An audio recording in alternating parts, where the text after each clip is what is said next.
এরকমটাই ঠিক হয়েছিল যে রাজনৈতিক দলগুলো নির্বাচনী বন্ড বাজারে ছাড়বে এবং সেই বন্ড মানুষ কিনবে। যে দলের বন্ড যেমন যেমন বিক্রি হবে সেই টাকা ঢুকবে সেসব পার্টির তহবিলে।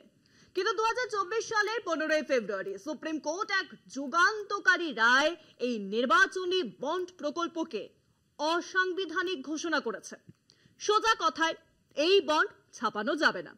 কিন্তু শীর্ষ আদালতের এই রায়ের পরেও 1 কোটি টাকার 8,350টি বন্ড ছাপানো হয়েছিল, যার প্রত্যেকটির মূল্য ছিল 3,72,000 টাকা। কি হলো, কেন হলো, দেখুন।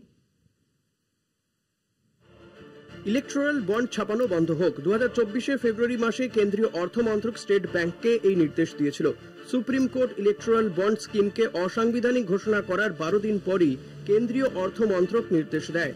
তা সত্ত্বেও 1 কোটি টাকার 8,350টি বন্ড ছাপানো হয়েছিল, যার প্রত্যেকটির মূল্য ছিল 3,72,000 টাকা। এগুলির একটিও বিক্রি হয়নি। 2024 সালের 12 জানুয়ারি কেন্দ্রীয় অর্থমন্ত্রক SBI কে অনুমতি দিয়েছিল।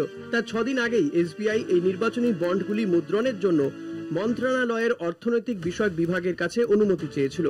কারণ SBI মনে করছিল বিধানসভা ও লোকসভা ভোটকে সামনে রেখে ইলেকট্রাল বন্ডের চাহিদা বাড়বে। 12 জানুয়ারি সংশ্লিষ্ট মন্ত্রক থেকে অনুমতি পাওয়ার পর SBI ইন্ডিয়ান সিকিউরিটি প্রেসের কাছে অর্ডারটি পেশ করে। প্রায় 1 মাস পর 2024 সালের 15 ফেব্রুয়ারি সুপ্রিম কোর্ট এক যুগান্তকারী রায়ে নির্বাচনী বন্ড প্রকল্পকে অসাংবিধানিক ঘোষণা করে।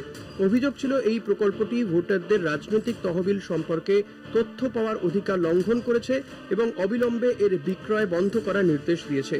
SBI 23 ফেব্রুয়ারি বিভাগকে চিঠি লিখে জানিয়েছে যে তারা security printing and minting corporation of India থেকে 8,350টি বন্ড সম্বলিত নির্বাচনী বন্ডের 4 বাক্স সিকিউরিটি ফর্ম পেয়েছে। জানুয়ারিতে 10,000 নির্বাচনী বন্ড মুদ্রণের আদেশের সঙ্গে এটি সম্পর্কিত ছিল। SPMCIL এর একটি সহযোগী প্রতিষ্ঠান ইন্ডিয়ান সিকিউরিটি প্রেস 21 ফেব্রুয়ারি 2024 এই বন্ডগুলি মুদ্রণ করেছিল। 28 ফেব্রুয়ারি SBI কে বলা হয়েছিল যে সুপ্রিম কোর্টের রায়ের পরিপ্রেক্ষিতে বাকি 1,650টি বন্ডের মুদ্রণ বন্ধ করার জন্য অবিলম্বে SPMCIL এর সঙ্গে যোগাযোগ করতে হবে।